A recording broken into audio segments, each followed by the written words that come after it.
The Watsons by Jane Austen. Narrated by Harriet Walter. Left impoverished upon the death of her aunt, Emma Watson has no option but to be reunited with her estranged father and siblings. Initially delighted with her new life, including the fashionable society balls she now has access to, Emma soon realizes that her family harbour many ill feelings, not least those springing from the sisters' hopes and disappointments in snaring a husband. So when the eligible and suitably rich Tom Musgrove begins to transfer his affections from her sister Margaret to her, the result can only be further sibling rivalry and unrest. And now, the Watsons. The first winter assembly in the town of D in Surrey was to be held on Tuesday, October the 13th, and it was generally expected to be a very good one. A long list of country families was confidently run over as sure of attending, and sanguine hopes were entertained that the Osbornes themselves would be there. The Edwards' invitation to the Watsons followed, of course. The Edwards were people of fortune who lived in the town and kept their coach. The Watsons inhabited a village about 3 miles distant, were poor and had no close carriage. And ever since there had been balls in the place, the former were accustomed to invite the latter to dress, dine and sleep at their house on every monthly return throughout the winter. On the present occasion, as only 2 of Mr. Watson's children were at home, and one was always necessary as companion to himself, for he was sickly and had lost his wife, one only could profit by the kindness of their friends. Miss Emma Watson, who was very recently returned to her family from the care of an aunt who had brought her up, was to make her first public appearance in the neighbourhood, and her eldest sister, whose delight in a ball was not lessened by a 10 years' enjoyment, had some merit in cheerfully undertaking to drive her and all her finery in the old chair to D on the important morning. As they splashed along the dirty lane, Miss Watson thus instructed and cautioned her inexperienced sister. "I dare say it will be a very good ball, and among so many officers you will hardly want partners. You will find Mrs. Edwards' maid very willing to help you, and I would advise you to ask Mary Edwards' opinion if you are at all at a loss, for she has a very good taste. If Mr. Edwards does not lose his money at cards, you will stay as late as you can wish for. If he does, he will hurry you home, perhaps, but you are sure of some comfortable soup. I hope you will be in good looks. I should not be surprised if you were to be thought one of the prettiest girls in the room. There is a great deal in novelty. Perhaps Tom Musgrave may take notice of you, but I would advise you by all means not to give him any encouragement. He generally pays attention to every new girl, but he is a great flirt and never means anything serious." "I think I've heard you speak of him before," said Emma. "Who is he?" "A young man of very good fortune, quite independent and remarkably agreeable, an universal favourite wherever he goes. Most of the girls hereabouts are in love with him, or have been. I believe I am the only one among them that have escaped with a whole heart, and yet I was the first he paid attention to when he came into this country 6 years ago, and very great attention indeed did he pay me. Some people say that he has never seemed to like any girl so well since, though he is always behaving in a particular way to one or another." "And how came your heart to be the only cold one?" said Emma, smiling. "There was a reason for that," replied Miss Watson, changing colour. "I have not been very well used, Emma, among them. I hope you will have better luck. Dear sister, I beg your pardon if I have unthinkingly given you pain." "When first we knew Tom Musgrave," continued Miss Watson, without seeming to hear her, "I was very much attached to a young man of the name of Purvis, a particular friend of Robert's, who used to be with us a great deal. Everybody thought it would have been a match." A sigh accompanied these words, which Emma respected in silence. But her sister, after a short pause, went on. "You will naturally ask why it did not take place, and why he is married to another woman, while I am still single. But you must ask him, not me. You must ask Penelope. Yes, Emma, Penelope was at the bottom of it all. She thinks everything fair for a husband. I trusted her. She set him against me, with a view of gaining him herself, and it ended in his discontinuing his visits, and soon after marrying somebody else. Penelope makes light of her conduct, but I think such treachery very bad. It has been the ruin of my happiness. I shall never love any man as I loved Purvis. I do not think Tom Musgrave should be named with him in the same day." "You quite shock me by what you say of Penelope," said Emma. "Could a sister do such a thing? Rivalry, treachery between sisters? I shall be afraid of being acquainted with her. But I hope it was not so. Appearances were against her. You do not know Penelope. There is nothing she would not do to get married. She would as good as tell you so herself.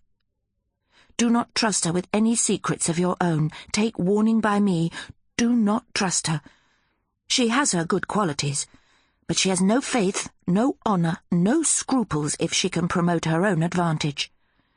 I wish with all my heart she was well married. I declare I'd rather have her well married than myself." "Than yourself?" "Yes, I can suppose so. A heart wounded like yours can have little inclination for matrimony." "Not much indeed. But, you know, we must marry. I could do very well single for my own part. A little company and a pleasant ball now and then would be enough for me, if one could be young forever, but my father cannot provide for us, and it is very bad to grow old and be poor and laughed at. I have lost Purvis, it is true, but very few people marry their first loves. I should not refuse a man because he was not Purvis. Not that I can ever quite forgive Penelope." Emma shook her head in acquiescence. "Penelope, however, has had her troubles," continued Miss Watson. "She was sadly disappointed in Tom Musgrave, who afterwards transferred his attentions from me to her, and whom she was very fond of. But he never means anything serious, and when he had trifled with her long enough he began to slight her for Margaret, and poor Penelope was very wretched.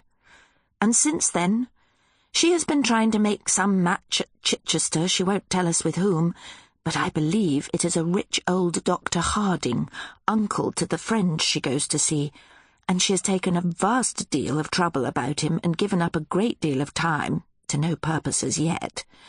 When she went away the other day, she said it should be the last time.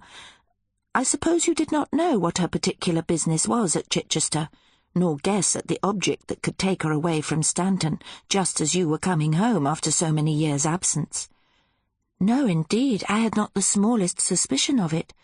I considered her engagement to Mrs. Shaw just at that time as very unfortunate for me. I had hoped to find all my sisters at home, to be able to make an immediate friend of each. I suspect the doctor to have an attack of the asthma, and that she was hurried away on that account.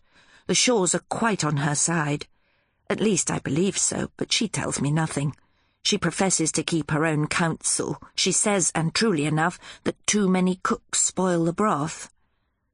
"I'm very sorry for her anxieties," said Emma.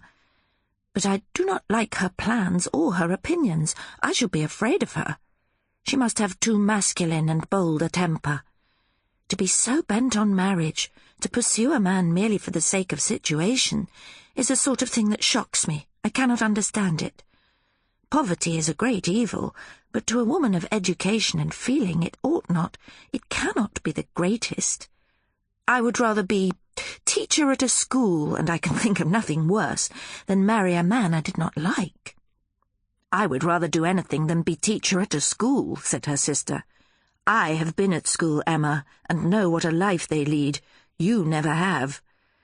I should not like marrying a disagreeable man any more than yourself, but I do not think there are many very disagreeable men. I think I could like any good-humoured man with a comfortable income. I suppose my aunt brought you up to be rather refined." "Indeed, I do not know. My conduct must tell you how I have been brought up. I am no judge of it myself. I cannot compare my aunt's method with any other person's, because I know no other. But I can see in a great many things that you are very refined. I have observed it ever since you came home, and I am afraid it will not be for your happiness. Penelope will laugh at you very much. That will not be for my happiness, I'm sure. If my opinions are wrong, I must correct them. If they are above my situation, I must endeavour to conceal them. But I doubt whether ridicule— Has Penelope much wit? Yes, she has great spirits, and never cares what she says. Margaret is more gentle, I imagine? Yes, especially in company. She's all gentleness and mildness when anybody is by, but she's a little fretful and perverse among ourselves. Poor creature! She's possessed with the notion of Tom Musgrave's being more seriously in love with her than he ever was with anybody else, and is always expecting him to come to the point. This is the second time within this 12-month that she has gone to spend a month with Robert and Jane on purpose to egg him on by her absence. But I'm sure she's mistaken, and that he will no more follow her to Croydon now than he did last March. He will never marry unless he can marry somebody very great.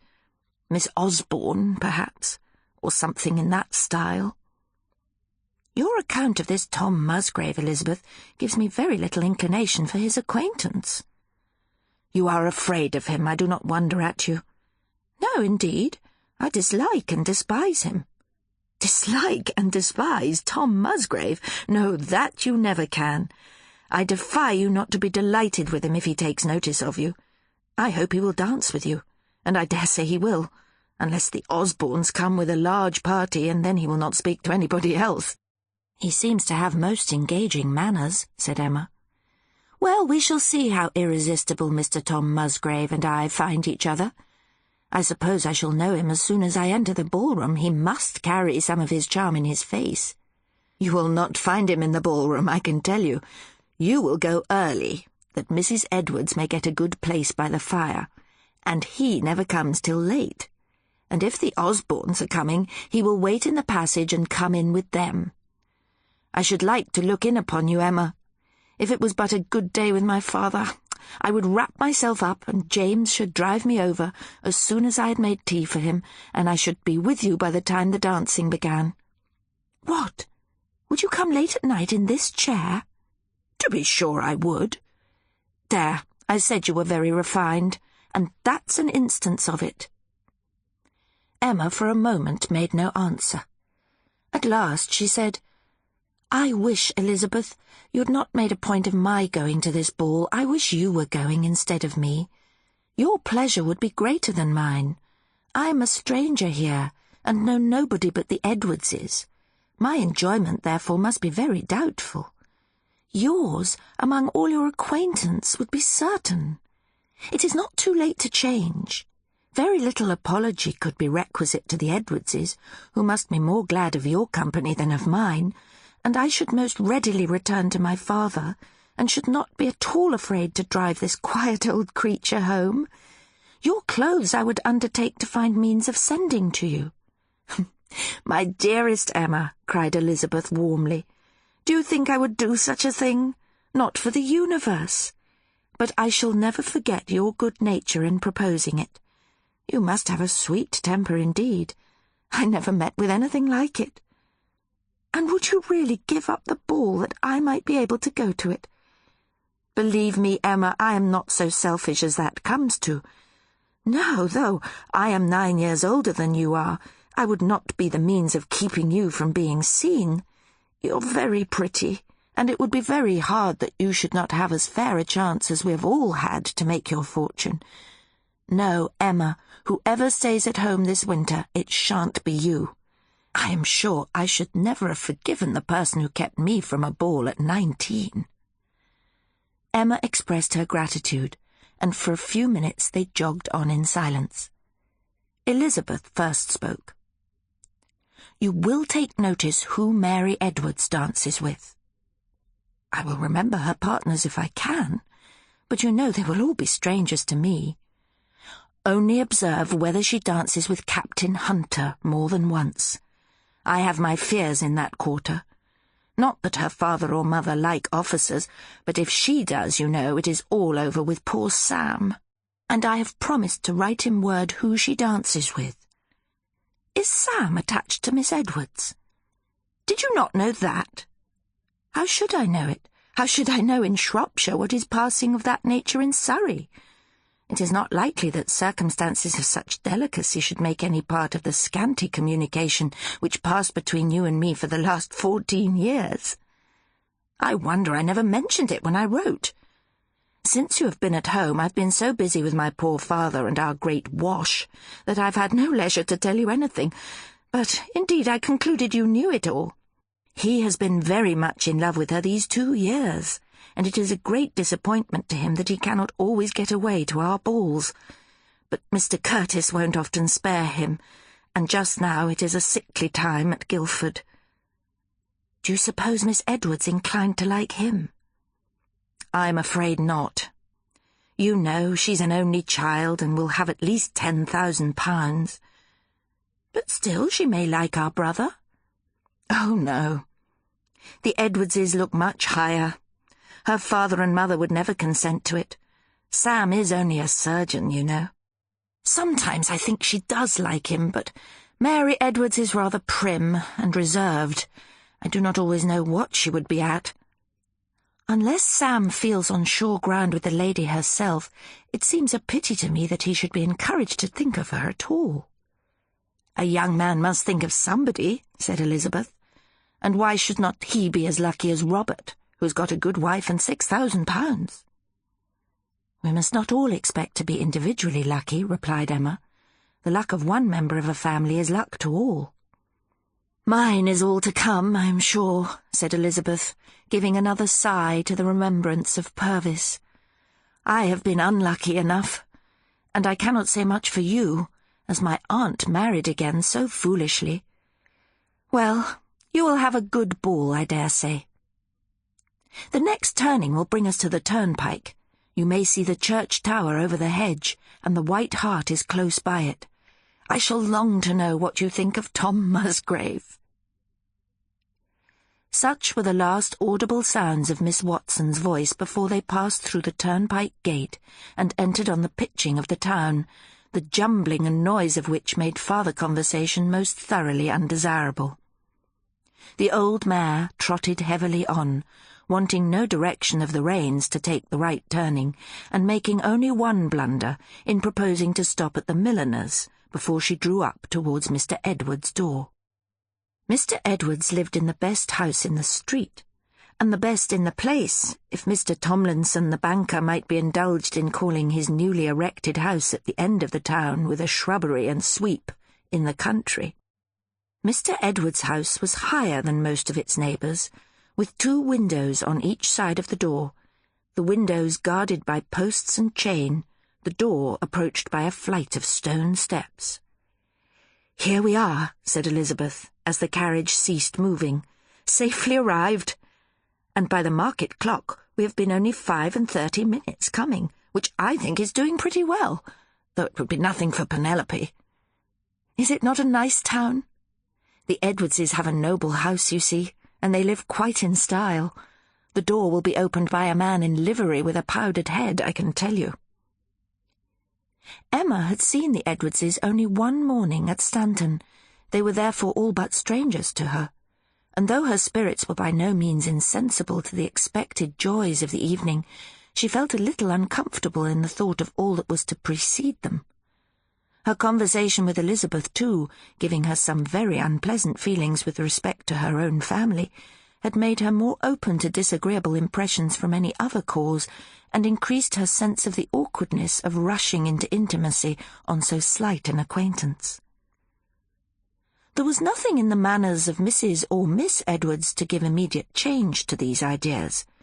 The mother, though a very friendly woman, had a reserved air, and a great deal of formal civility, and the daughter, a genteel-looking girl of 22, with her hair in papers, seemed very naturally to have caught something of the style of the mother who had brought her up. Emma was soon left to know what they could be by Elizabeth's being obliged to hurry away, and some very, very languid remarks on the probable brilliancy of the ball were all that broke at intervals a silence of half an hour before they were joined by the master of the house. Mr. Edwards had a much easier and more communicative air than the ladies of the family. He was fresh from the street, and he came ready to tell whatever might interest. After a cordial reception of Emma, he turned to his daughter with, "Well, Mary, I bring you good news. The Osbornes will certainly be at the ball tonight. Horses for 2 carriages are ordered from the White Hart to be at Osborne Castle by 9. "I am glad of it," observed Mrs. Edwards, "because their coming gives a credit to our assemblies. The Osbornes, being known to have been at the first ball, will dispose a great many people to attend the second. It is more than they deserve, for in fact they add nothing to the pleasure of the evening. They come so late and go so early, but great people have always their charm." Mr. Edwards proceeded to relate every other little article of news which his morning's lounge had supplied him with, and they chatted with greater briskness, till Mrs. Edwards' moment for dressing arrived, and the young ladies were carefully recommended to lose no time. Emma was shown to a very comfortable apartment, and as soon as Mrs. Edwards' civilities could leave her to herself, the happy occupation, the first bliss of a ball began. The girls, dressing in some measure together, grew unavoidably better acquainted. Emma found in Miss Edwards the show of good sense, a modest, unpretending mind, and a great wish of obliging, and when they returned to the parlour, where Mrs. Edwards was sitting respectably attired in one of the 2 satin gowns which went through the winter, and a new cap from the milliner's, they entered it with much easier feelings and more natural smiles than they had taken away. Their dress was now to be examined. Mrs. Edwards acknowledged herself too old-fashioned to approve of every modern extravagance, however sanctioned, and though complacently viewing her daughter's good looks, would give but a qualified admiration, and Mr. Edwards, not less satisfied with Mary, paid some compliments of good-humoured gallantry to Emma at her expense. The discussion led to more intimate remarks, and Miss Edwards gently asked Emma if she were not often reckoned very like her youngest brother. Emma thought she could perceive a faint blush accompany the question, and there seemed something still more suspicious in the manner in which Mr. Edwards took up the subject. "You are paying Miss Emma no great compliment, I think, Mary," said he hastily. "Mr. Sam Watson is a very good sort of young man, and I dare say a very clever surgeon, but his complexion has been rather too much exposed to all weathers to make a likeness to him very flattering." Mary apologized in some confusion. She had not thought a strong likeness at all incompatible with very different degrees of beauty. There might be resemblance in countenance, and the complexion and even the features be very unlike. "I know nothing of my brother's beauty," said Emma, "for I have not seen him since he was 7 years old. But my father reckons us alike." "Mr. Watson?" cried Mr. Edwards. "Well, you astonish me. There is not the least likeness in the world. Your brother's eyes are grey, yours are brown. He has a long face and a wide mouth. My dear, do you perceive the least resemblance?" "Not the least. Miss Emma Watson puts me very much in mind of her eldest sister, and sometimes I see a look of Miss Penelope, and once or twice there has been a glance of Mr. Robert, but I cannot perceive any likeness to Mr. Samuel." "I see the likeness between her and Miss Watson," replied Mr. Edwards, "very strongly, but I'm not sensible of the others. I do not much think she is like any of the family but Miss Watson, but I'm very sure there is no resemblance between her and Sam." This matter was settled, and they went to dinner. "Your father, Miss Emma, is one of my oldest friends," said Mr. Edwards, as he helped her to wine when they were drawn round the fire to enjoy their dessert. "We must drink to his better health. It is a great concern to me, I assure you, that he should be such an invalid. I know nobody who likes a game of cards in a social way better than he does, and very few people that play a fairer rubber. It is 1,000 pities that he should be so deprived of the pleasure. For now we have a quiet little whist club that meets 3 times a week at the White Hart, and if he could but have his health, how much he would enjoy it." "I dare say he would, sir, and I wish with all my heart he were equal to it." "Your club would be better fitted for an invalid," said Mrs. Edwards, "if you did not keep it up so late." This was an old grievance. "So late, my dear? What are you talking of?" cried the husband, with sturdy pleasantry. "We're always at home before midnight. They would laugh at Osborne Castle to hear you call that late. They are but just rising from dinner at midnight." "That is nothing to the purpose," retorted the lady calmly. "The Osbornes are to be no rule for us. You had better meet every night and break up 2 hours sooner." So far the subject was very often carried, but Mr. and Mrs. Edwards were so wise as never to pass that point, and Mr. Edwards now turned to something else. He had lived long enough in the idleness of a town to become a little of a gossip, and having some curiosity to know more of the circumstances of his young guest than had yet reached him, he began with, "I think, Miss Emma, I remember your aunt very well about 30 years ago. I'm pretty sure I danced with her in the old rooms at Bath the year before I married. She was a very fine woman then, but, like other people, I suppose she's grown somewhat older since that time. I hope she is likely to be happy in her second choice." "I hope so, I believe so, sir," said Emma in some agitation. "Mr. Turner had not been dead a great while, I think." "About 2 years, sir."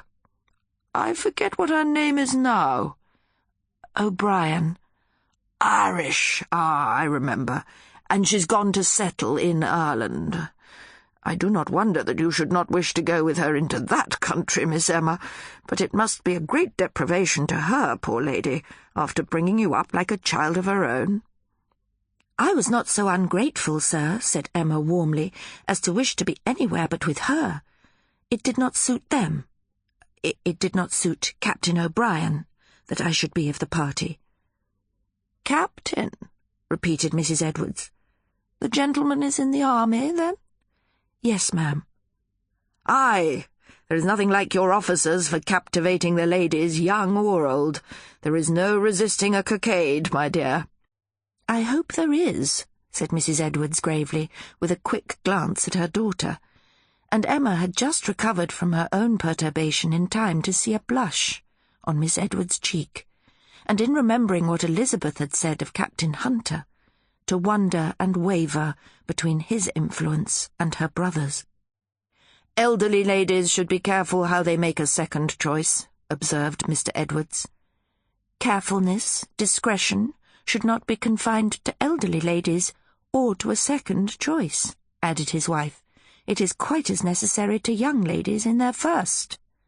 "Rather more so, my dear," replied he, "because young ladies are likely to feel the effects of it longer. When an old lady plays the fool, it is not in the course of nature that she should suffer from it many years." Emma drew her hand across her eyes, and Mrs. Edwards, on perceiving it, changed the subject to one of less anxiety to all. With nothing to do but expect the hour of setting off, the afternoon was long to the 2 young ladies, and though Miss Edwards was rather discomposed at the very early hour which her mother always fixed for going, that early hour itself was watched for with some eagerness. The entrance of the tea-things at 7 o'clock was some relief, and luckily Mr. and Mrs. Edwards always drank a dish extraordinary, and ate an additional muffin when they were going to sit up late, which lengthened the ceremony almost to the wished-for moment. At a little before 8, the Tomlinsons' carriage was heard to go by, which was the constant signal to Mrs. Edwards to order hers to the door, and in a very few minutes the party were transported from the quiet warmth of a snug parlour to the bustle, noise, and draughts of air of the broad entrance passage of an inn. Mrs. Edwards, carefully guarding her own dress, while she attended with yet greater solicitude to the proper security of her young charge's shoulders and throats, led the way up the wide staircase, while no sound of a ball but the first scrape of one violin blessed the ears of her followers, and Miss Edwards, on hazarding the anxious inquiry of whether there were many people come yet, was told by the waiter, as she knew she should, that Mr. Tomlinson's family were in the room. In passing along a short gallery to the assembly room, brilliant in lights before them, they were accosted by a young man in a morning dress and boots, who was standing in the doorway of a bedchamber, apparently on purpose to see them go by.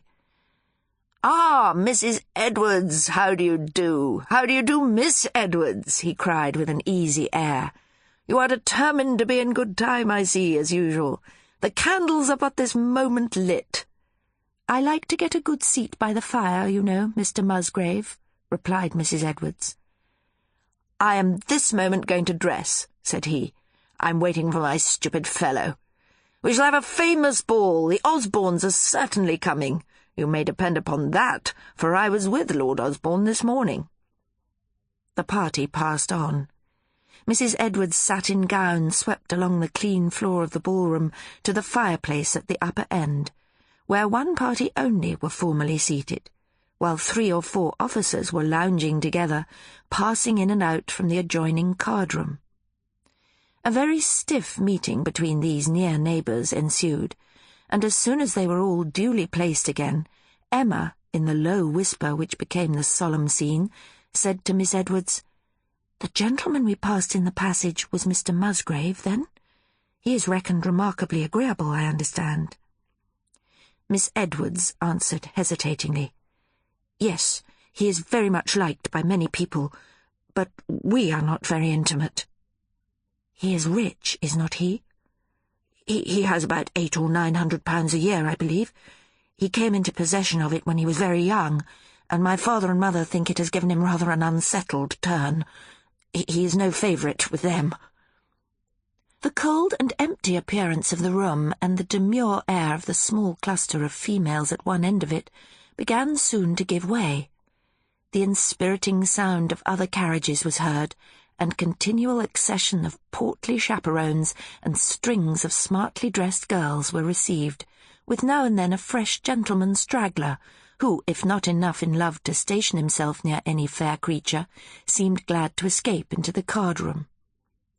Among the increasing numbers of military men, one now made his way to Miss Edwards, with an air of empressement, which decidedly said to her companion, "I am Captain Hunter," and Emma, who could not but watch her at such a moment, saw her looking rather distressed, but by no means displeased, and heard an engagement formed for the 2 first dances, which made her think her brother Sam's a hopeless case. Emma, in the meanwhile, was not unobserved, or unadmired herself. A new face, and a very pretty one, could not be slighted. Her name was whispered from one party to another, and no sooner had the signal been given, by the orchestra's striking up a favourite air which seemed to call the young men to their duty and people the centre of the room, than she found herself engaged to dance with a brother officer, introduced by Captain Hunter. Emma Watson was not more than of the middle height, well-made and plump, with an air of healthy vigour. Her skin was very brown, but clear, smooth, and glowing, which, with a lively eye, a sweet smile, and an open countenance, gave beauty to attract, and expression to make that beauty improve on acquaintance. Having no reason to be dissatisfied with her partner, the evening began very pleasantly to her, and her feelings perfectly coincided with the reiterated observation of others that it was an excellent ball. The 2 first dances were not quite over when the returning sound of carriages after a long interruption called general notice, and "The Osbornes are coming! The Osbornes are coming!" was repeated round the room. After some minutes of extraordinary bustle without and watchful curiosity within, the important party, preceded by the attentive master of the inn to open a door which was never shut, made their appearance. They consisted of Lady Osborne, her son, Lord Osborne, her daughter, Miss Osborne, Miss Carr, her daughter's friend, Mr. Howard, formerly tutor to Lord Osborne, now clergyman of the parish in which the castle stood, Mrs. Blake, a widow's sister who lived with him, her son, a fine boy of 10 years old, and Mr. Tom Musgrave, who, probably imprisoned within his own room, had been listening in bitter impatience to the sound of the music for the last half-hour. In their progress up the room, they paused almost immediately behind Emma to receive the compliments of some acquaintance, and she heard Lady Osborne observe that they had made a point of coming early for the gratification of Mrs. Blake's little boy, who was uncommonly fond of dancing. Emma looked at them all as they passed, but chiefly and with most interest on Tom Musgrave, who was certainly a genteel, good-looking young man.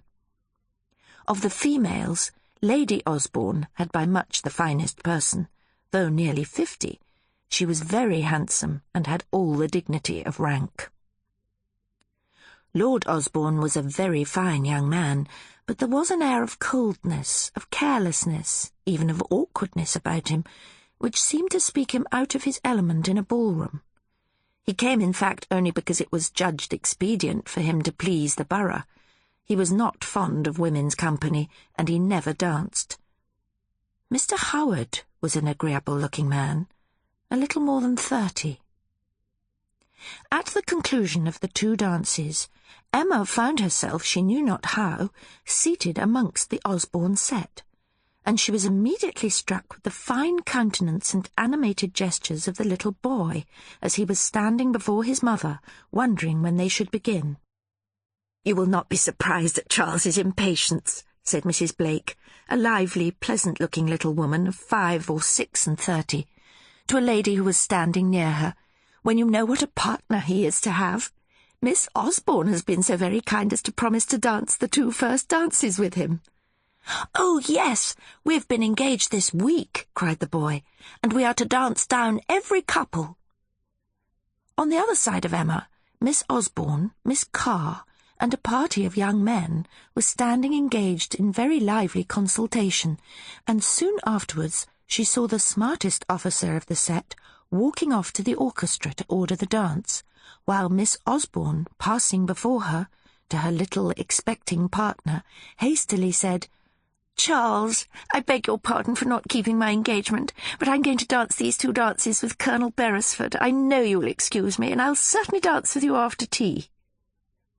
And without staying for an answer, she turned again to Miss Carr, and in another minute was led by Colonel Beresford to begin the set. If the poor little boy's face had in its happiness been interesting to Emma, it was infinitely more so under this sudden reverse. He stood the picture of disappointment, with crimsoned cheeks, quivering lips, and eyes bent on the floor.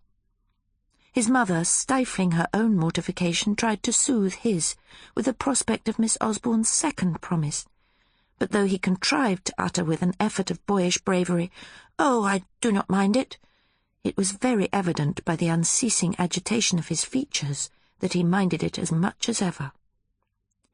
Emma did not think or reflect. She felt and acted. "I shall be very happy to dance with you, sir, if you like it," said she, holding out her hand with the most unaffected good humour. The boy, in one moment restored to all his first delight, looked joyfully at his mother, and stepping forwards with an honest and simple "Thank you, ma'am," was instantly ready to attend his new acquaintance. The thankfulness of Mrs. Blake was more diffuse. With a look most expressive of unexpected pleasure and lively gratitude, she turned to her neighbour with repeated and fervent acknowledgments of so great and condescending kindness to her boy. Emma, with perfect truth, could assure her that she could not be giving greater pleasure than she felt herself, and Charles, being provided with his gloves and charged to keep them on, they joined the set, which was now rapidly forming, with nearly equal complacency. It was a partnership which could not be noticed without surprise. It gained her a broad stare from Miss Osborne and Miss Carr as they passed her in the dance. "Upon my word, Charles, you are in luck," said the former as she turned him. "You have got a better partner than me." To which the happy Charles answered, "Yes." Tom Musgrave, who was dancing with Miss Carr, gave her many inquisitive glances, and after a time Lord Osborne himself came, and under pretence of talking to Charles, stood to look at his partner. Though rather distressed by such observation, Emma could not repent what she had done, so happy had it made both the boy and his mother, the latter of whom was continually making opportunities of addressing her with the warmest civility. Her little partner, she found, though bent chiefly on dancing, was not unwilling to speak, when her questions or remarks gave him anything to say, and she learnt by a sort of inevitable inquiry that he had 2 brothers and a sister, that they and their mamma all lived with his uncle at Wixted, that his uncle taught him Latin, that he was fond of riding, and had a horse of his own given him by Lord Osborne, and that he had been out once already with Lord Osborne's hounds. At the end of these dances Emma found they were to drink tea. Miss Edwards gave her a caution to be at hand, in a manner which convinced her of Mrs. Edwards holding it very important to have them both close to her when she moved into the tea-room, and Emma was accordingly on the alert to gain her proper station. It was always the pleasure of the company to have a little bustle and crowd when they thus adjourned for refreshment. The tea-room was a small room within the card-room, and in passing through the latter, where the passage was straightened by tables, Mrs. Edwards and her party were for a few moments hemmed in. It happened close by Lady Osborne's casino table. Mr. Howard, who belonged to it, spoke to his nephew, and Emma, on perceiving herself the object of attention, both to Lady Osborne and him, had just turned away her eyes in time to avoid seeming to hear the young companion delightedly whisper aloud, "Oh, uncle, do look at my partner, she is so pretty." As they were immediately in motion again, however, Charles was hurried off without being able to receive his uncle's suffrage. On entering the tea-room, in which 2 long tables were prepared, Lord Osborne was to be seen quite alone at the end of one, as if retreating as far as he could from the ball to enjoy his own thoughts and gape without restraint. Charles instantly pointed him out to Emma. "There's Lord Osborne. Let you and I go and sit by him." "No, no," said Emma, laughing. "You must sit with my friends." Charles was now free enough to hazard a few questions in his turn. What o'clock was it? 11. 11? And I'm not at all sleepy. Mamma said I should be asleep before 10. Do you think Miss Osborne will keep her word with me when tea is over?" "Oh, yes, I suppose so," though she felt that she had no better reason to give than that Miss Osborne had not kept it before. "When shall you come to Osborne Castle?" "Never, probably. I'm not acquainted with the family." "But you may come to Wixted and see Mamma, and she can take you to the castle. There is a monstrous curious stuffed fox there, and a badger. Anybody would think they were alive. It is a pity you should not see them." On rising from tea, there was again a scramble for the pleasure of being first out of the room, which happened to be increased by 1 or 2 of the card parties having just broken up, and the players being disposed to move exactly the different way. Among these was Mr. Howard, his sister leaning on his arm, and no sooner were they within reach of Emma than Mrs. Blake, calling her notice by a friendly touch, said, "Your goodness to Charles, my dear Miss Watson, brings all his family upon you. Give me leave to introduce my brother, Mr. Howard." Emma curtsied, the gentleman bowed, made a hasty request for due honour of her hand in the next 2 dances, to which as hasty an affirmative was given, and they were immediately impelled in opposite directions. Emma was very well pleased with the circumstance. There was a quietly cheerful, gentlemanlike air in Mr. Howard which suited her, and in a few minutes afterwards the value of her engagement increased, when as she was sitting in the card-room somewhat screened by a door, she heard Lord Osborne, who was lounging on a vacant table near her, call Tom Musgrave towards him and say, "Why do you not dance with that beautiful Emma Watson? I want you to dance with her, and I will come and stand by you." "I was determining on it this very moment, my lord. I'll be introduced and dance with her directly." "I do. and if you find she does not want much talking to, you may introduce me by and by." "Very well, my lord. If she is like her sisters, she will only want to be listened to. I will go this moment. I shall find her in the tea-room. That stiff old Mrs. Edwards has never done tea." Away he went, Lord Osborne after him, and Emma lost no time in hurrying from her corner exactly the other way, forgetting in her haste that she left Mrs. Edwards behind. "We had quite lost you," said Mrs. Edwards, who followed her with Mary in less than 5 minutes. "If you prefer this room to the other, there is no reason why you should not be here, but we'd better all be together." Emma was saved the trouble of apologising by their being joined at the moment by Tom Musgrave, who, requesting Mrs. Edwards allowed to do him the honour of presenting him to Miss Emma Watson, left that good lady without any choice in the business but that of testifying by the coldness of her manner that she did it unwillingly.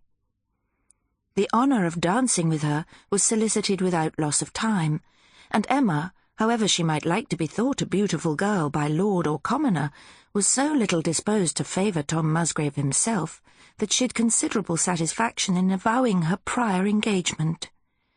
He was evidently surprised and discomposed. The style of her last partner had probably led him to believe her not overpowered with applications.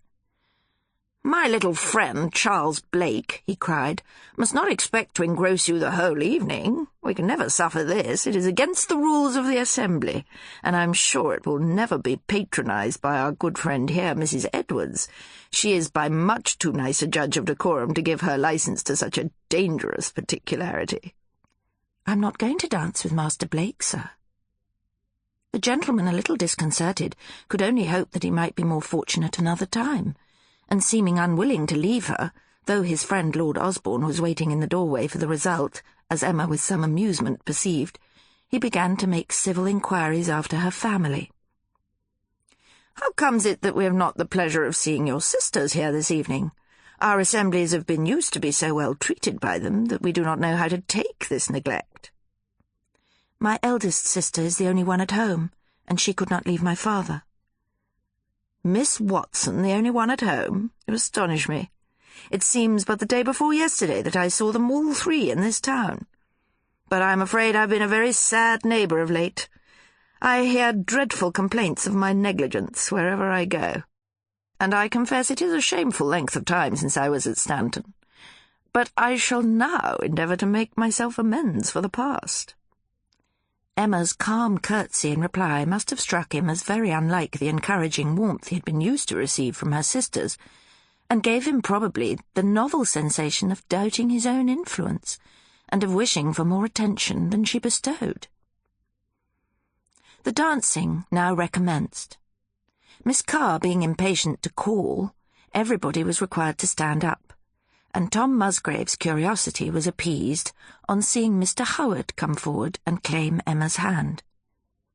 "That will do as well for me," was Lord Osborne's remark when his friend carried him the news, and he was continually at Howard's elbow during the 2 dances.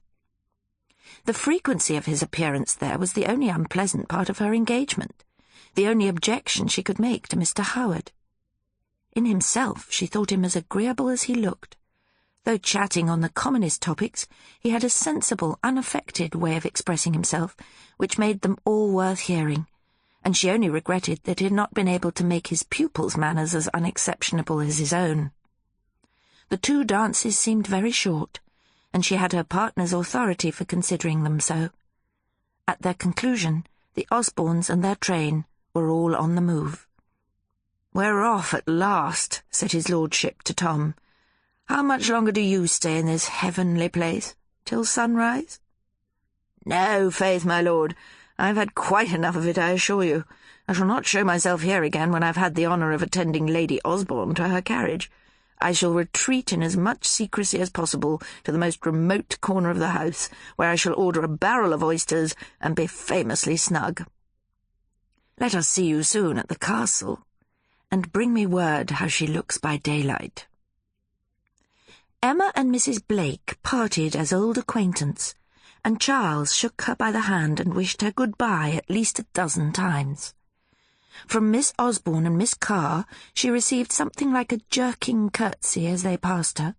Even Lady Osborne gave her a look of complacency, and his lordship actually came back after the others were out of the room to beg her pardon, and look in the window-seat behind her for the gloves which were visibly compressed in his hand. As Tom Musgrave was seen no more, we may suppose his plan to have succeeded, and imagine him mortifying with his barrel of oysters in dreary solitude, or gladly assisting the landlady in her bar to make fresh negus for the happy dancers above. Emma could not help missing the party, by whom she had been, though in some respects unpleasantly, distinguished, and the 2 dances which followed and concluded the ball were rather flat in comparison with the others. Mr. Edwards, having played with good luck, they were some of the last in the room. "Here we are, back again, I declare," said Emma sorrowfully as she walked into the dining-room, where the table was prepared and the neat upper maid was lighting the candles.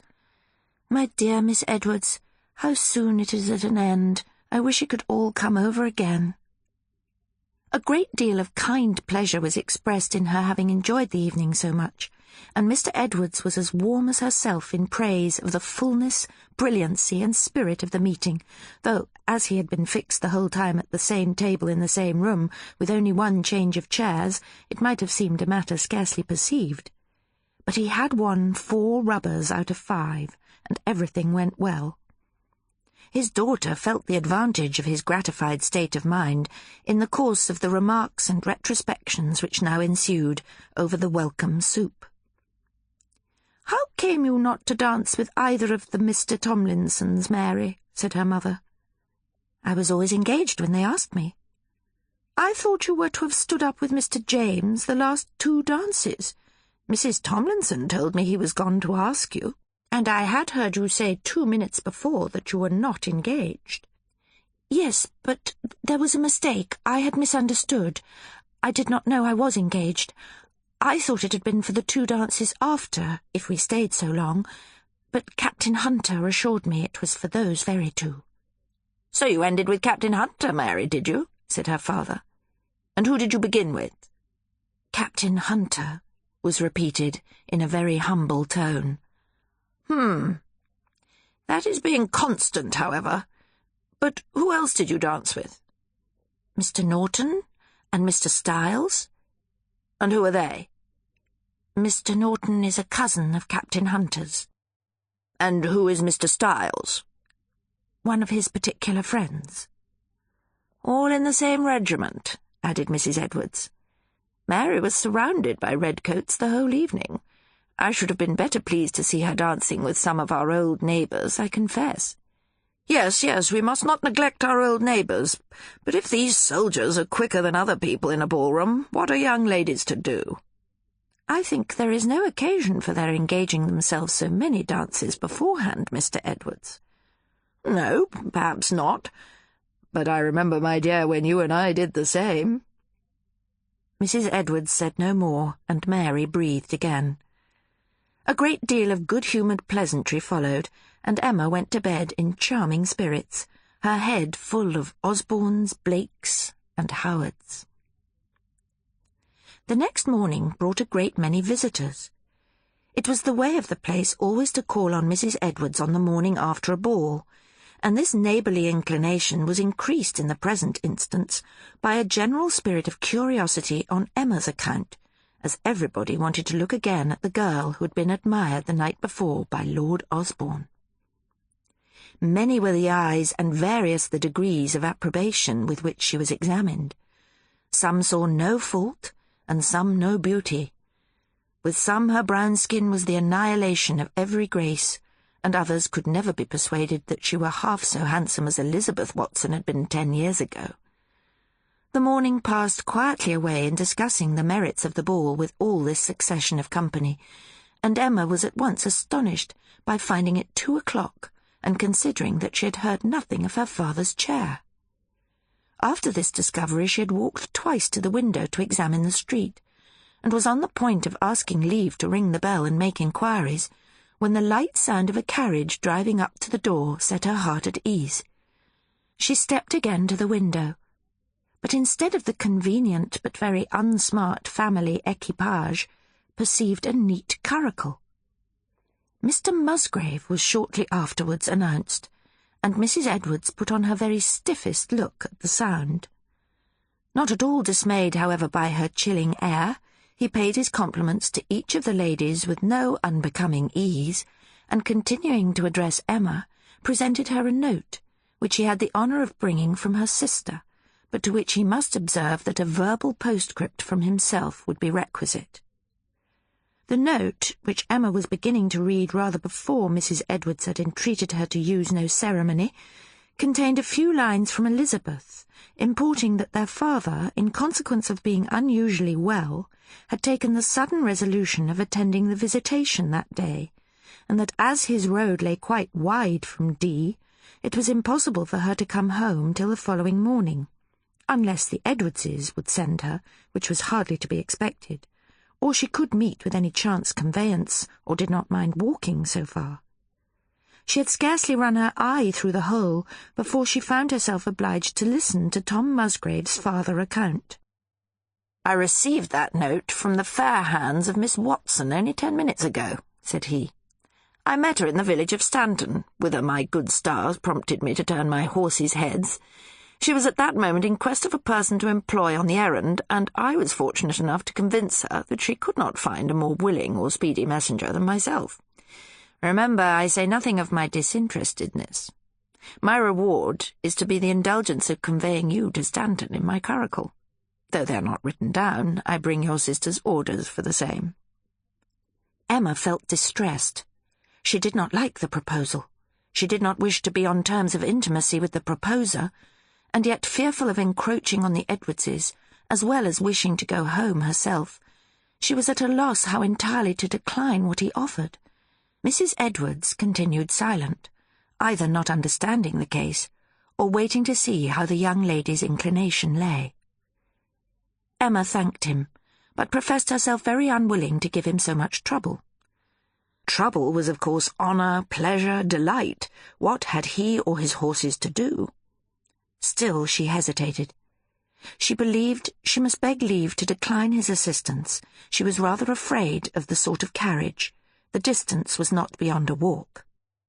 Mrs. Edwards was silent no longer. She inquired as to the particulars, and then said, "We shall be extremely happy, Miss Emma, if you can give us the pleasure of your company till tomorrow. But if you cannot conveniently do so, our carriage is quite at your service, and Mary will be pleased with the opportunity of seeing your sister." This is precisely what Emma had longed for, and she accepted the offer most thankfully, acknowledging that as Elizabeth was entirely alone, it was her wish to return home to dinner. The plan was warmly opposed by their visitor. "I cannot suffer it, indeed. I must not be deprived the happiness of escorting you. I assure you there is not a possibility of fear with my horses. You might guide them yourself. Your sisters all know how quiet they are. They have none of them the smallest scruple in trusting themselves with me, even on a race-course. Believe me," added he, lowering his voice, "you are quite safe. The danger is only mine." Emma was not more disposed to oblige him for all this. "And as to Mrs. Edwards' carriage being used the day after a ball, it is a thing quite out of rule, I assure you, never heard of before. The old coachman will look as black as his horses, won't he, Miss Edwards?" No notice was taken. The ladies were silently firm, and the gentleman found himself obliged to submit. "What a famous ball we had last night!" he cried after a short pause. "How long did you keep it up after the Osbornes and I went away?" "We had 2 dances more." "It is making it too much of a fatigue, I think, to stay so late. I suppose your set was not a very full one?" "Yes, quite as full as ever, except the Osbornes. There seemed no vacancy anywhere, and everybody danced with uncommon spirit to the very last." Emma said this, though against her conscience. "Indeed? Perhaps I might have looked in upon you again if I'd been aware of as much, for I'm rather fond of dancing than not. Miss Osborne is a charming girl, is not she?" "I do not think her handsome," replied Emma, to whom all this was chiefly addressed. Perhaps she's not critically handsome, but her manners are delightful. And Fanny Carr is a most interesting little creature. You can imagine nothing more naive or piquant. And what do you think of Lord Osborne, Miss Watson?" "That he would be handsome, even though he were not a lord, and perhaps better bred, more desirous of pleasing and showing himself pleased in a right place." "Upon my word, you are severe upon my friend. I assure you Lord Osborne is a very good fellow." "I do not dispute his virtues, but I do not like his careless air." "If it were not a breach of confidence," replied Tom with an important look, "perhaps I might be able to win a more favourable opinion of poor Osborne." Emma gave him no encouragement, and he was obliged to keep his friend's secret. He was also obliged to put an end to his visit. For Mrs. Edwards having ordered her carriage, there was no time to be lost on Emma's side in preparing for it. Miss Edwards accompanied her home, but as it was dinner hour at Stanton, stayed with them only a few minutes. "Now, my dear Emma," said Miss Watson, as soon as they were alone, "you must talk to me all the rest of the day without stopping, or I shall not be satisfied. But first of all, Nanny shall bring in the dinner. Poor thing! You will not dine as you did yesterday, for we have nothing but some fried beef. How nice Mary Edwards looks in her new pelisse. And now, tell me how you like them all, and what am I to say to Sam? I've begun my letter. Jack Stokes is to call for it tomorrow, for his uncle is going within a mile of Guildford the next day." Nanny brought in the dinner. "We will wait upon ourselves," continued Elizabeth, "and then we shall lose no time. And so, you would not come home with Tom Musgrave?" "No. You had said so much against him that I could not wish either for the obligation or the intimacy which the use of his carriage must have created. I should not even have liked the appearance of it." "You did very right, though I wonder at your forbearance, and I do not think I could have done it myself. He seemed so eager to fetch you that I could not say no, though it rather went against me to be throwing you together, so well as I knew his tricks. But I did long to see you, and it was a clever way of getting you home. Besides, it won't do to be too nice. Nobody could have thought of the Edwardses letting you have their coach, after the horses being out so late. But what am I to say to Sam?" "If you are guided by me, you will not encourage him to think of Miss Edwards. The father is decidedly against him, the mother shows him no favour, and I doubt his having any interest with Mary. She danced twice with Captain Hunter, and I think shows him in general as much encouragement as is consistent with her disposition and the circumstances she is placed in. She once mentioned Sam, and certainly with a little confusion, but that was perhaps merely owing to the consciousness of his liking her, which may very probably have come to her knowledge." "Oh, dear, yes, she has heard enough of that from us all. Poor Sam! He is out of luck as well as other people. For the life of me, Emma, I cannot help feeling for those that are crossed in love. Well, now begin, and give me an account of everything as it happened." Emma obeyed her, and Elizabeth listened, with very little interruption, till she heard of Mr. Howard as a partner. "Dance with Mr. Howard? Good heavens, you don't say so! Why, he is quite one of the great and grand ones. Did not you find him very high?" "His manners are of a kind to give me much more ease and confidence than Tom Musgrave's." "Well, go on.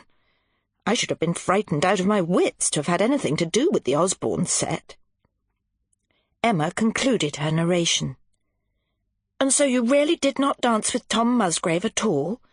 But you must have liked him, you must have been struck with him altogether." "I do not like him, Elizabeth. I allow his person and air to be good, and that his manners to a certain point, his address rather, is pleasing, but I see nothing else to admire in him. On the contrary, he seems very vain, very conceited, absurdly anxious for distinction, and absolutely contemptible in some of the measures he takes for becoming so. There is a ridiculousness about him that entertains me, but his company gives me no other agreeable emotion." "My dearest Emma, you are like nobody else in the world. It is well Margaret is not by. You do not offend me, though I hardly know how to believe you, but Margaret would never forgive such words." I wish Margaret could have heard him profess his ignorance of her being out of the country. He declared it seemed only 2 days since he had seen her. Aye, that is just like him. And yet this is the man she will fancy so desperately in love with her. He's no favourite of mine, as you well know, Emma, but you must think him agreeable. Can you lay your hand on your heart and say you do not? Indeed I can, both hands, and spread to their widest extent. I should like to know the man you do think agreeable. His name is Howard." "Howard? Dear me, I cannot think of him but as playing cards with Lady Osborne and looking proud. I must own, however, that it is a relief to me to find you can speak as you do of Tom Musgrave. My heart did misgive me that you would like him too well. You talked so stoutly beforehand that I was sadly afraid your brag would be punished. I only hope it will last, and that he will not come on to pay you much attention. It is a hard thing for a woman to stand against the flattering ways of a man when he is bent upon pleasing her." As their quietly sociable little meal concluded, Miss Watson could not help observing how comfortably it had passed. "It is so delightful to me," said she, "to have things going on in peace and good humour. Nobody can tell how much I hate quarrelling. Now, though we have had nothing but fried beef, how good it has all seemed. I wish everybody were as easily satisfied as you, but poor Margaret is very snappish, and Penelope owns she'd rather have quarrelling going on than nothing at all." Mr. Watson returned in the evening, not the worse for the exertion of the day, and consequently pleased with what he had done, and glad to talk of it, over his own fireside.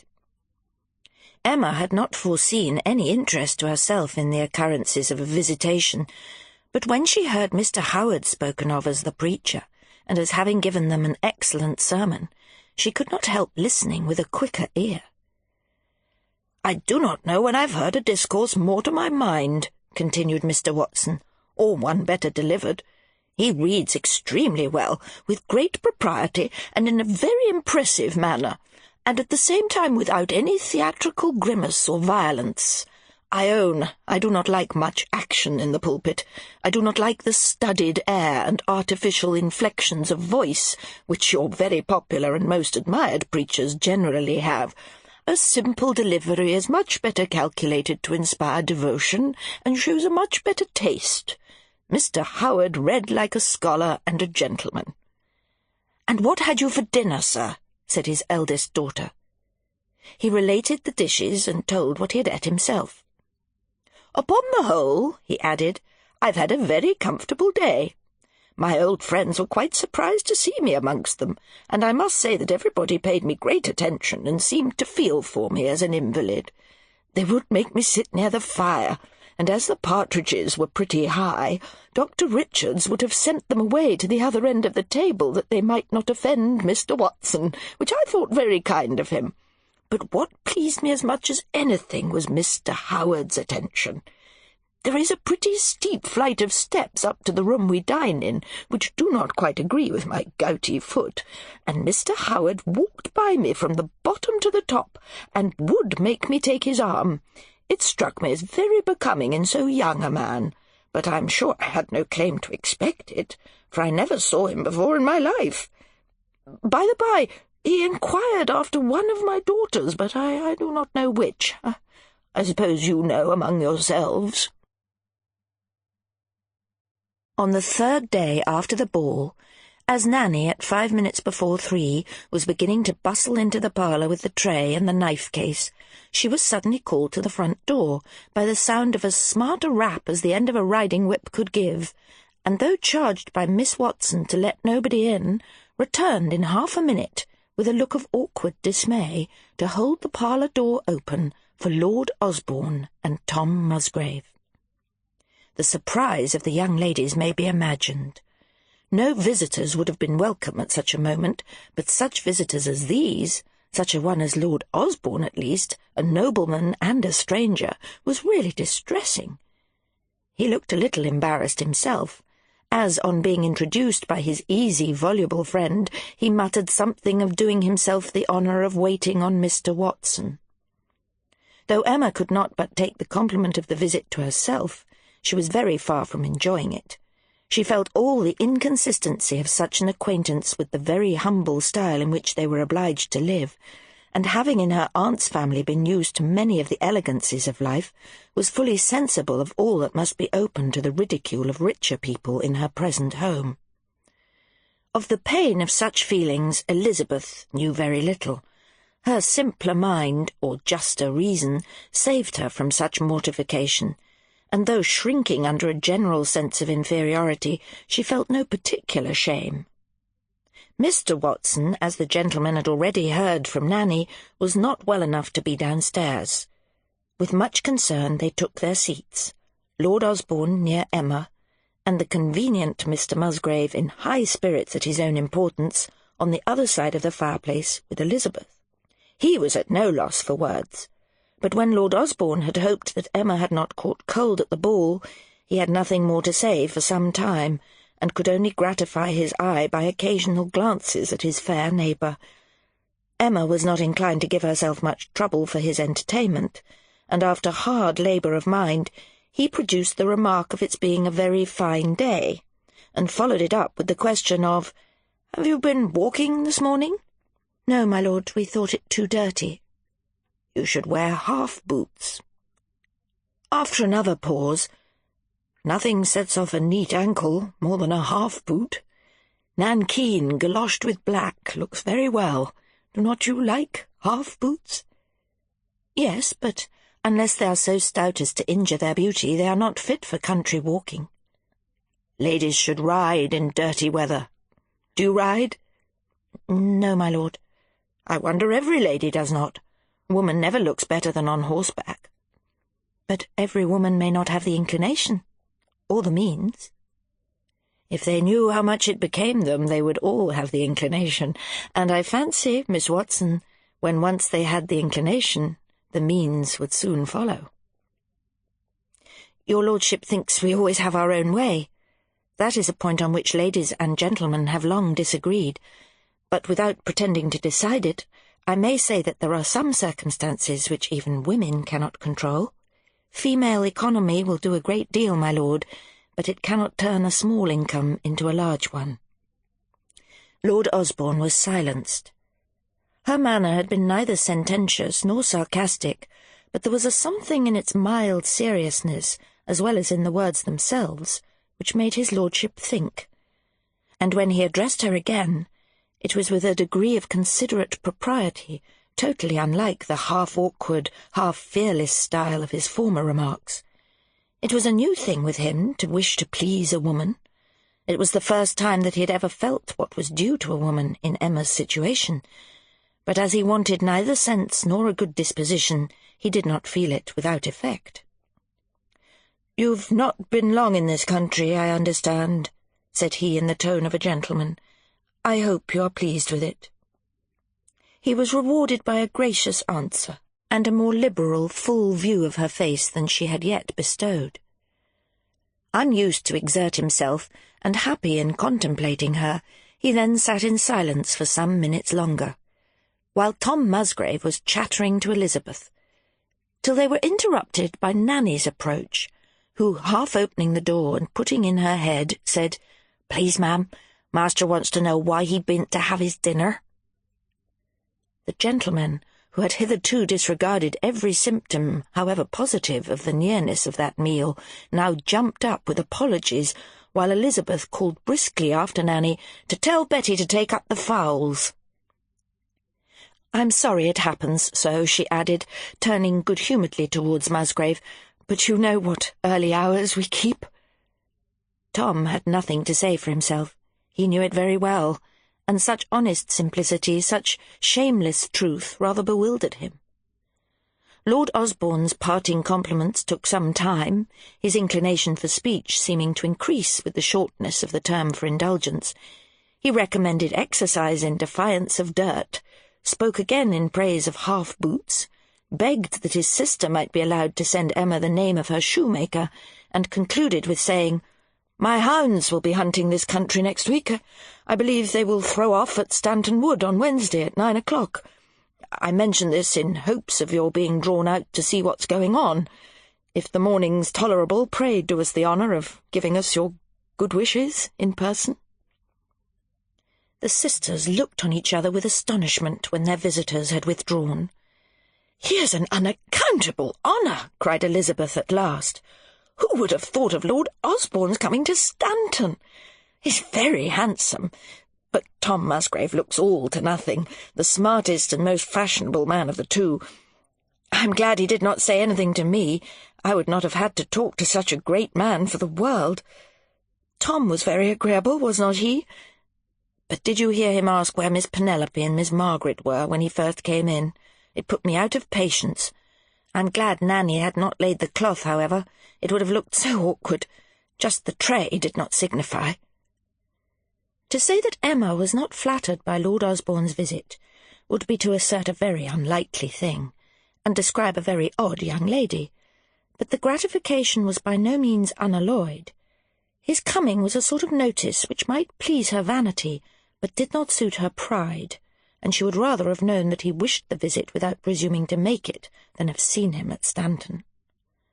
Among other unsatisfactory feelings, it once occurred to her to wonder why Mr. Howard had not taken the same privilege of coming and accompanied his lordship, but she was willing to suppose that he had either known nothing about it or had declined any share in a measure which carried quite as much impertinence in its form as good breeding. Mr. Watson was very far from being delighted when he heard what had passed. A little peevish under immediate pain, and ill-disposed to be pleased, he only replied, "Pooh! Pooh! What occasion could there be for Lord Osborne's coming? I've lived here 14 years without being noticed by any of the family. It is some foolery of that idle fellow Tom Musgrave. I cannot return the visit. I would not if I could." And when Tom Musgrave was met with again, he was commissioned with a message of excuse to Osborne Castle on the too sufficient plea of Mr. Watson's infirm state of health. A week or 10 days rolled quietly away after this visit, before any new bustle arose to interrupt even for half a day the tranquil and affectionate intercourse of the two sisters, whose mutual regard was increasing with the intimate knowledge of each other which such intercourse produced. The first circumstance to break in on this serenity was the receipt of a letter from Croydon, to announce the speedy return of Margaret, and a visit of 2 or 3 days from Mr. and Mrs. Robert Watson, who undertook to bring her home and wished to see their sister Emma. It was an expectation to fill the thoughts of the sisters at Stanton, and to busy the hours of one of them at least, for as Jane had been a woman of fortune, the preparations for her entertainment were considerable, and as Elizabeth had at all times more goodwill than method in her guidance of the house, she could make no change without a bustle. An absence of 14 years had made all her brothers and sisters strangers to Emma, but in her expectation of Margaret there was more than the awkwardness of such an alienation. She had heard things which made her dread her return, and the day which brought the party to Stanton seemed to her the probable conclusion of almost all that had been comfortable in the house. Robert Watson was an attorney at Croydon, in a good way of business, very well satisfied with himself for the same, and for having married the only daughter of the attorney to whom he had been clerk, with a fortune of £6,000. Mrs. Robert was not less pleased with herself for having had that £6,000, and for being now in possession of a very smart house in Croydon, where she gave genteel parties and wore fine clothes. In her person there was nothing remarkable. Her manners were pert and conceited. Margaret was not without beauty. She had a slight, pretty figure, and rather wanted countenance than good features, but the sharp and anxious expression on her face made her beauty in general little felt. On meeting her long-absent sister, as on every occasion of show, her manner was all affection and her voice all gentleness, continual smiles and a very slow articulation being her constant resource when determined on pleasing. She was now so delighted to see you, dear, dear Emma, that she could hardly speak a word in a minute. "I'm sure we shall be great friends," she observed, with much sentiment, as they were sitting together. Emma scarcely knew how to answer such a proposition, and the manner in which it was spoken she could not attempt to equal. Mrs. Robert Watson eyed her with much familiar curiosity and triumphant compassion. The loss of the aunt's fortune was uppermost in her mind at the moment of meeting, and she could not but feel how much better it was to be the daughter of a gentleman of property in Croydon than the niece of an old woman who threw herself away on an Irish captain. Robert was carelessly kind, as became a prosperous man and a brother, more intent on settling with the post-boy, inveighing against the exorbitant advance in posting, and pondering over a doubtful half-crown, than on welcoming a sister, who was no longer likely to have any property for him to get the direction of. "Your road through the village is infamous, Elizabeth," said he. "Worse than ever it was. By heaven, I would indict it if I lived near you. Who is surveyor now?" There was a little niece at Croydon to be fondly inquired after by the kind-hearted Elizabeth, who regretted very much her not being of the party. "You're very good," replied her mother, "and I assure you it went very hard with Augusta to have us come away without her. I was forced to say we were only going to church, and promised to come back for her directly. But you know it would not do to bring her without her maid, and I'm as particular as ever in having her properly attended to." "Sweet little darling," cried Margaret. "It quite broke my heart to leave her." "Then why was you in such a hurry to run away from her?" cried Mrs. Robert. "You are a sad, shabby girl.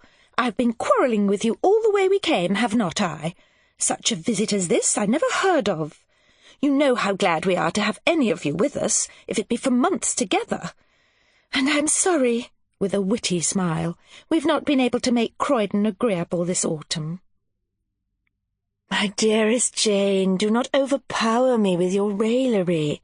You know what inducements I had to bring me home.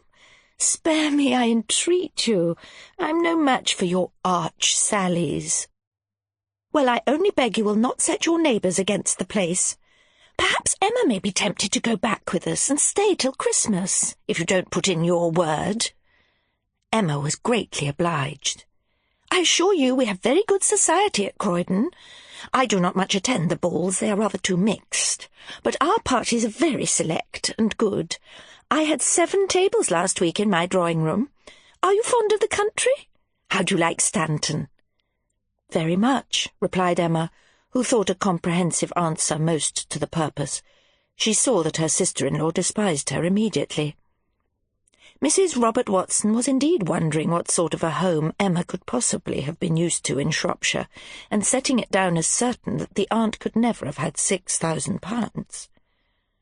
"How charming Emma is," whispered Margaret to Mrs. Robert in her most languishing tone.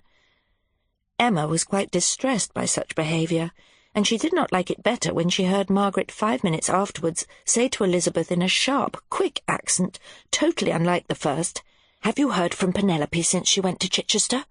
I had a letter the other day. I don't find she is likely to make anything of it.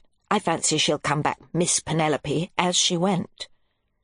Such, she feared, would be Margaret's common voice when the novelty of her own appearance were over. The tone of artificial sensibility was not recommended by the idea. The ladies were invited upstairs to prepare for dinner. "I hope you will find things tolerably comfortable, Jane," said Elizabeth as she opened the door of the spare bedchamber. "My good creature," replied Jane, "use no ceremony with me, I entreat you. I'm one of those who always take things as they find them. I hope I can put up with a small apartment for 2 or 3 nights without making a piece of work. I always wish to be treated quite en famille when I come to see you, and now I do hope you have not been getting a great dinner for us. Remember, we never eat suppers." "I suppose," said Margaret rather quickly to Emma, "you and I are to be together. Elizabeth always takes care to have a room to herself." "No, Elizabeth gives me half hers." "Oh," in a softened voice, and rather mortified to find she was not ill-used. "I am sorry I'm not to have the pleasure of your company, especially as it makes me nervous to be much alone." Emma was the first of the females in the parlour again. On entering it, she found her brother alone. "So, Emma," said he, "you're quite the stranger at home. It must seem odd enough to you to be here. A pretty piece of work your Aunt Turner has made of it, by heaven! A woman should never be trusted with money. I always said she ought to have settled something on you as soon as her husband died." "But that would have been trusting me with money," replied Emma, "and I am a woman too." "It might have been secured to your future use without your having any power over it now. What a blow it must have been upon you, to find yourself, instead of heiress of £8,000 or £9,000, sent back a weight upon your family without a sixpence. I hope the old woman will smart for it." "Do not speak disrespectfully of her. She was very good to me, and if she has made an imprudent choice, she will suffer more from it herself than I can possibly do." "I do not mean to distress you, but you know everybody must think her an old fool. I thought Turner had been reckoned an extraordinary, sensible, clever man.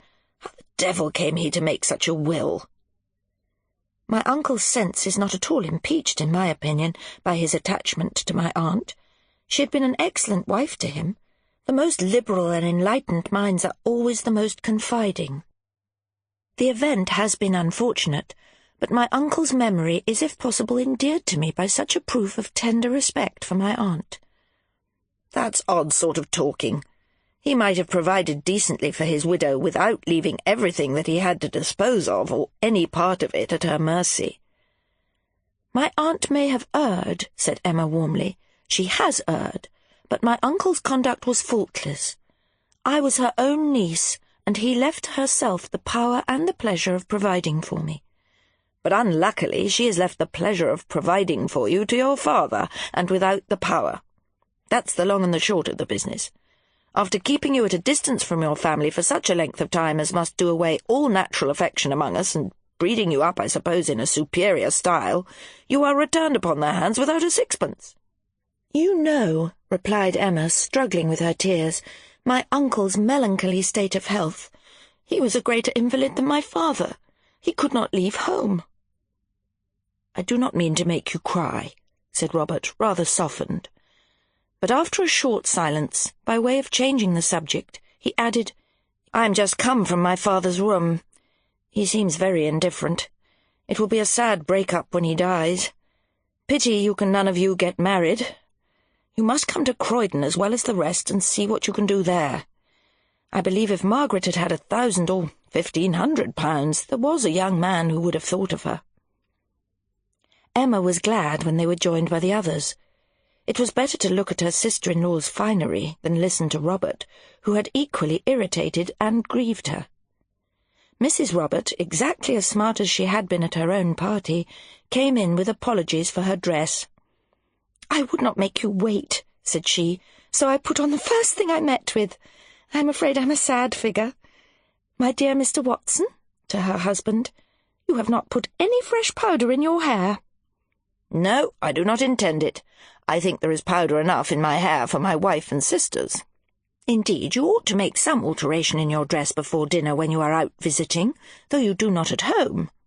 "Nonsense."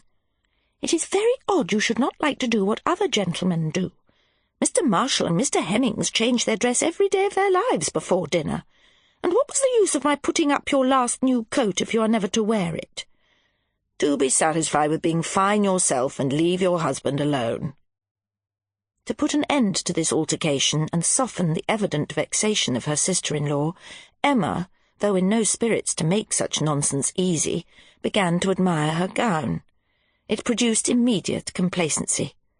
"Do you like it?" said she. "I'm very happy. It has been excessively admired, but sometimes I think the pattern too large.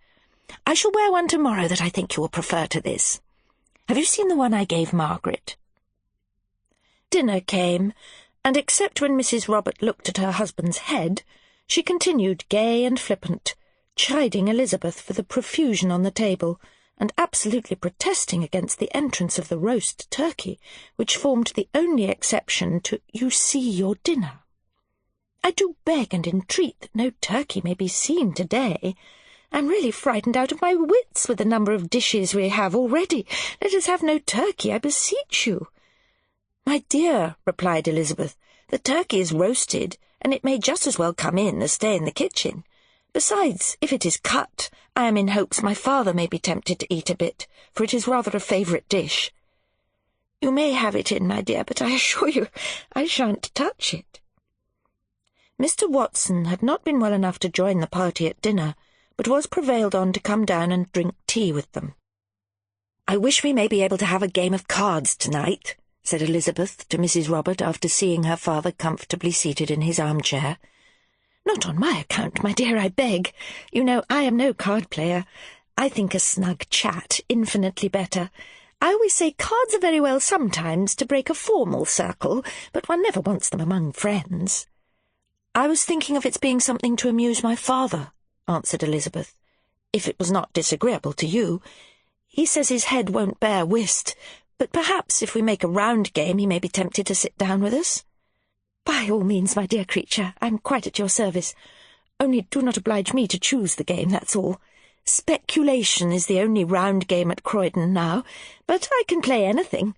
When there is only one or two of you at home, you must be quite at a loss to amuse him. Why do not you get him to play at cribbage? Margaret and I have played at cribbage most nights that we have not been engaged." A sound like a distant carriage was at this moment caught. Everybody listened. It became more decided. It certainly drew nearer. It was an unusual sound in Stanton at any time of the day, for the village was on no very public road, and contained no gentleman's family but the rector's. The wheels rapidly approached. In 2 minutes the general expectation was answered. They stopped beyond a doubt at the garden gate of the parsonage. Who could it be? It was certainly a post-chaise. Penelope was the only creature to be thought of. She might perhaps have met with some unexpected opportunity of returning. A pause of suspense ensued. Steps were distinguished, first along the paved footway which led under the windows of the house to the front door, and then within the passage. They were the steps of a man. It could not be Penelope. It must be Samuel. The door opened and displayed Tom Musgrave in the wrap of a traveller. He had been in London and was now on his way home, and he had come 1/2 mile out of his road merely to call for 10 minutes at Stanton. He loved to take people by surprise with sudden visits at extraordinary seasons, and in the present instance had had the additional motive of being able to tell the Miss Watsons, whom he depended on finding sitting quietly employed after tea, that he was going home to an 8 o'clock dinner. As it happened, however, he did not give more surprise than he received. When instead of being shown into the usual little sitting-room, the door of the best parlour, a foot larger each way than the other, was thrown open, and he beheld a circle of smart people whom he could not immediately recognise, arranged with all the honours of visiting round the fire, and Miss Watson sitting at the best Pembroke table with the best tea-things before her. He stood for a few seconds in silent amazement. "Musgrave!" ejaculated Margaret in a tender voice. He recollected himself, and came forward, delighted to find such a circle of friends, and blessing his good fortune for the unlooked-for indulgence. He shook hands with Robert, bowed and smiled to the ladies, and did everything very prettily. But as to any particularity of address or emotion towards Margaret, Emma, who closely observed him, perceived nothing that did not justify Elizabeth's opinions, though Margaret's modest smiles imported that she meant to take the visit to herself. He was persuaded without much difficulty to throw off his greatcoat and drink tea with them. For whether he dined at 8 or 9, as he observed, was a matter of very little consequence. And without seeming to seek, he did not turn away from the chair close to Margaret which she was assiduous in providing him. She had thus secured him from her sisters, but it was not immediately in her power to preserve him from her brother's claims, for as he came avowedly from London, and had left it only 4 hours ago, the last current report as to public news and the general opinion of the day must be understood before Robert could let his attention be yielded to the less national and important demands of the women. At last, however, he was at liberty to hear Margaret's soft address, as she spoke her fears of his having had a most terrible, cold, dark, dreadful journey. Indeed, you should not have set out so late." "I could not be earlier," he replied. "I was detained chatting at the Bedford by a friend. All hours are alike to me. How long have you been in the country, Miss Margaret?" "We came only this morning. My kind brother and sister brought me home this very morning. 'Tis singular, is not it?" "You were gone a great while, were not you? A fortnight, I suppose?" "You may call a fortnight a great while, Mr. Musgrave," said Mrs. Roberts smartly, "but we think a month very little. I assure you we bring her home at the end of a month, much against our will." "A month? Have you really been gone a month? 'Tis amazing how time flies." "You may imagine," said Margaret in a sort of whisper, "what are my sensations in finding myself once more at Stanton. You know what a sad visitor I make, and I was so excessively impatient to see Emma. I dreaded the meeting, and at the same time longed for it. Do you not comprehend the sort of feeling?" "Not at all," cried he aloud. "I could never dread a meeting with Miss Emma Watson, or any of her sisters." It was lucky that he added that finish. "Were you speaking to me?" said Emma, who had caught her own name. "Not absolutely," he answered, "but I was thinking of you, as many at a greater distance are probably doing at this moment. Fine open weather, Miss Emma. Charming season for hunting." "Emma is delightful, is not she?" whispered Margaret. "I have found her more than answer my warmest hopes. Did you ever see anything more perfectly beautiful? I think even you must be a convert to a brown complexion." He hesitated. Margaret was fair herself, and he did not particularly want to compliment her, but Miss Osborne and Miss Carr were likewise fair, and his devotion to them carried the day.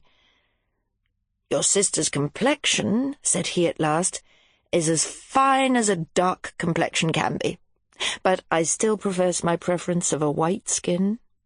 You have seen Miss Osborne. She is my model for a truly feminine complexion, and she is very fair." "Is she fairer than me?" Tom made no reply.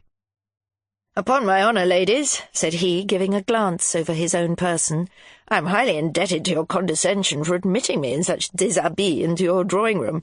I really did not consider how unfit I was to be here, or I hope I should have kept my distance. Lady Osborne would tell me that I were growing as careless as her son if she saw me in this condition." The ladies were not wanting in civil returns, and Robert Watson, stealing a view of his own head in an opposite glass, said with equal civility, "You cannot be more in dishabille than myself. We got here so late that I had not time even to put a little fresh powder in my hair." Emma could not help entering into what she supposed her sister-in-law's feelings at that moment. When the tea-things were removed, Tom began to talk of his carriage, but the old card-table being set out, and the fish and counters with a tolerably clean pack brought forward from the buffet by Miss Watson, the general voice was so urgent with him to join their party that he agreed to allow himself another quarter of an hour. Even Emma was pleased that he would stay, for she was beginning to feel that a family party might be the worst of all parties, and the others were delighted. "What's your game?" cried he, as they stood round the table.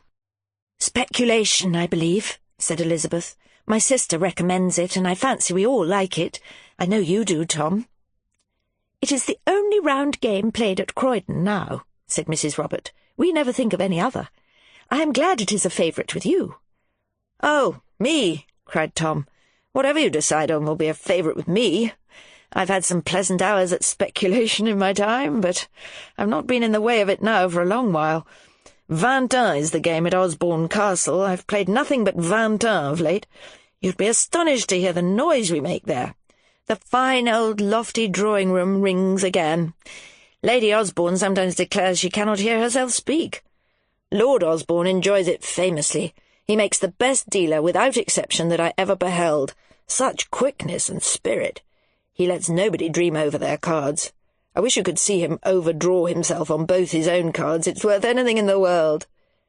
"Dear me," cried Margaret. "Why should not we play at 20? I think it is a much better game than speculation. I cannot say I'm very fond of speculation." Mrs. Robert offered not another word in support of the game. She was quite vanquished, and the fashions of Osborne Castle carried it over the fashions of Croydon. "Do you see much of the parsonage family at the castle, Mr. Musgrave?" said Emma, as they were taking their seats. "Oh, yes, they're almost always there. Mrs. Blake is a nice little good-humoured woman. She and I are sworn friends. And Howard's a very gentlemanlike, good sort of fellow. You're not forgotten, I assure you, by any of the party. I fancy you must have a little cheek glowing now and then, Miss Emma. Were you not rather warm last Saturday about 9 or 10 o'clock in the evening? I will tell you how it was. I see you are dying to know. Says Howard to Lord Osborne—" At this interesting moment he was called on by the others to regulate the game and determine some disputable point, and his attention was so totally engaged in the business, and afterwards by the course of the game, as never to revert to what he had been saying before, and Emma, though suffering a good deal from curiosity, dared not remind him. He proved a very useful addition to their table. Without him it would have been a party of such very near relations as could have felt little interest, and perhaps maintained little complacence, but his presence gave variety and secured good manners. He was in fact excellently qualified to shine at a round game, and few situations made him appear to greater advantage. He played with spirit, and had a great deal to say, and though with no wit himself, could sometimes make use of the wit of an absent friend, and had a lively way of retailing a commonplace, or saying a mere nothing, that had great effect at a card-table. The ways and good jokes of Osborne Castle were now added to his ordinary means of entertainment. He repeated the smart sayings of one lady, detailed the oversights of another, and indulged them even with a copy of Lord Osborne's style of overdrawing himself on both cards. The clock struck 9, while he was thus agreeably occupied, and when Nanny came in with her master's basin of gruel, he had the pleasure of observing to Mr. Watson that he should leave him at supper, while he went home to dinner himself. The carriage was ordered to the door, and no entreaties for his staying longer could now avail, for he well knew that if he stayed he must sit down to supper in less than 10 minutes, which to a man whose heart had been long fixed on calling his next meal a dinner was quite insupportable. On finding him determined to go, Margaret began to wink and nod at Elizabeth to ask him to dinner for the following day, and Elizabeth, at last not able to resist hints, which her own hospitable social temper more than half seconded, gave the invitation. Would he give Robert the meeting? They should be very happy. "With the greatest pleasure," was his first reply. In a moment afterwards, "That is, if I can possibly get here in time, but I shoot with Lord Osborne, and therefore must not engage. You will not think of me unless you see me." And so he departed, delighted with the uncertainty in which he had left it. Margaret, in the joy of her heart under circumstances which she chose to consider as peculiarly propitious, would willingly have made a confidante of Emma when they were alone for a short time the next morning, and had proceeded so far as to say, "The young man who was here last night, my dear Emma, and returns to-day, is more interesting to me than perhaps you may be aware." But Emma, pretending to understand nothing extraordinary in the words, made some very inapplicable reply, and jumping up, ran away from a subject which was odious to her feelings. As Margaret would not allow a doubt to be repeated of Musgrave's coming to dinner, preparations were made for his entertainment, much exceeding what had been deemed necessary the day before, and taking the office of superintendence entirely from her sister, she was half the morning in the kitchen herself, directing and scolding. After a great deal of indifferent cooking and anxious suspense, however, they were obliged to sit down without their guest. Tom Musgrave never came, and Margaret was at no pains to conceal her vexation under the disappointment, or repress the peevishness of her temper. The peace of the party for the remainder of that day, and the whole of the next, which comprised the length of Robert and Jane's visit, was continually invaded by her fretful displeasure and querulous attacks. Elizabeth was the usual object of both. Margaret had just respect enough for her brother and sister's opinion to behave properly by them, but Elizabeth and the maids could never do anything right, and Emma, whom she seemed no longer to think about, found the continuance of the gentle voice beyond her calculation short. Eager to be as little among them as possible, Emma was delighted with the alternative of sitting above with her father, and warmly entreated to be his constant companion each evening. And as Elizabeth loved company of any kind too well not to prefer being below at all risks, as she had rather talk of Croydon to Jane with every interruption of Margaret's perverseness than sit with only her father, who frequently could not endure talking at all, the affair was so settled, as soon as she could be persuaded to believe it no sacrifice on her sister's part. To Emma the exchange was most acceptable and delightful. Her father, if ill, required little more than gentleness and silence, and being a man of sense and education, was, if able to converse, a welcome companion. In his chamber Emma was at peace from the dreadful mortification of unequal society and family discord, from the immediate endurance of hard-hearted prosperity, low-minded conceit, and wrong-headed folly engrafted on an untoward disposition. She still suffered from them in the contemplation of their existence, in memory and in prospect, but for the moment she ceased to be tortured by their effects. She was at leisure, she could read and think, though her situation was hardly such as to make reflection very soothing. The evils arising from the loss of her uncle were neither trifling nor likely to lessen, and when thought had been freely indulged, in contrasting the past and the present, the employment of mind, the dissipation of unpleasant ideas which only reading could produce, made her thankfully turn to a book. The change in her home society and style of life in consequence of the death of one friend and the imprudence of another had indeed been striking. From being the first object of hope and solicitude of an uncle who had formed her mind with the care of a parent, and of tenderness to an aunt whose amiable temper had delighted to give her every indulgence, from being the life and spirit of a house where all had been comfort and elegance, and the expected heiress of an easy independence, she was become of importance to no one, a burden on those whose affection she could not expect, an addition in an house already overstocked, surrounded by inferior minds, with little chance of domestic comfort, and as little hope of future support. It was well for her that she was naturally cheerful, for the change had been such as might have plunged weak spirits in despondence. She was very much pressed by Robert and Jane to return with them to Croydon, and had some difficulty in getting a refusal accepted. As they thought too highly of their own kindness and situation to suppose the offer could appear in a less advantageous light to anybody else. Elizabeth gave them her interest, though evidently against her own, in privately urging Emma to go.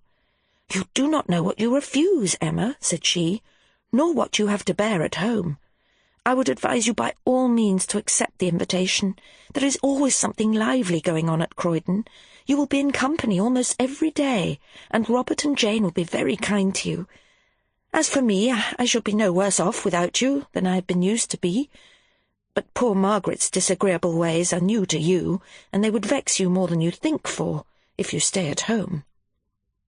Emma was, of course, uninfluenced, except to greater esteem for Elizabeth, by such representations, and the visitors departed without her. You have been listening to The Watsons by Jane Austen, narrated by Harriet Walter.